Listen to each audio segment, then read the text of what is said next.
Mas inilapit pa ng Philippine Red Cross sa publiko ang pagtuturo ng first aid dahil parehong online at face-to-face na ang training para rito. Yan ang ulat ni Rod Lagusad. Malaking tulong ang kaalaman sa paunang lunas o first aid. Magagamit sa anumang sakuna o aksidente upang mabawasan ang injury o paghihirap ng isang pasyente o nangangailangan nito. Napapataas din ang chance of survival o makapagsalba ng buhay. Kaya naman ang Philippine Red Cross nais na mas marami pa ang matuto ng first aid kasabay ng paggunita sa World First Aid Day. Alam nyo bang pwede na ring blended ang pag-aaral ng first aid? May digital o online na. Bisitahin lang ang redcross.elearnified.com para sa first aid training. Sa platform na ito, yung mga learners natin, yung bahala kung paano yung kanilang pagkatuto or pag-aaral ng first aid. So sabi nga natin, this is a self-paced theory report. So yung kasama doon sa 4 days na theory report, lahat yon ginawa na namin siyang online component. Kaya itong matapos sa loob ng 8 oras o hanggang 2 linggo depende sa iyong availability.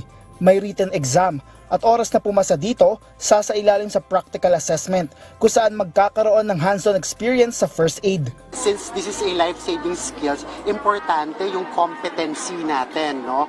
So, if in case na tayo ay nag-practical exam at hindi tayo pumasa, nagkakaroon kami ng 2 remediation exam. Kapag nakapasa ay makakakuha ng duly recognized first aid certificate. Hindi ka too young, kailangan matuto ka at saka every 2 years. Tinetesting mo para makakatulong ka.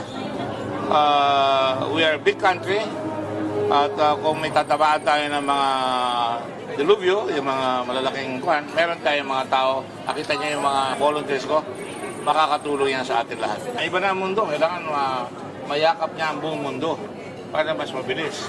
Para may working knowledge ang lahat ng tao. Diba, kumakain ka, bigla kang na-choke. Ano na kagad ang gagawin? Heimlich maneuver. There is a law that requires everybody na kailangan may knowledge kayo ng first aid. Matrain kayo, mga restaurant, laban meron.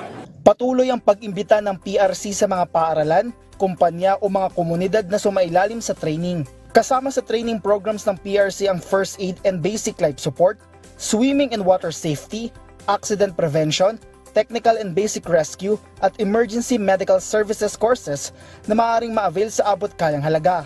Ang first aid training programs ng PRC ay government accredited at available sa 107 chapters nito sa buong bansa. Mula January 1 hanggang October 15 ngayong taon, nakapag-train na ang PRC ng nasa higit 120,000 na first aiders.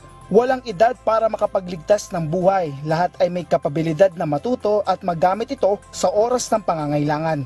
Rod Lagusad, para sa Bayan.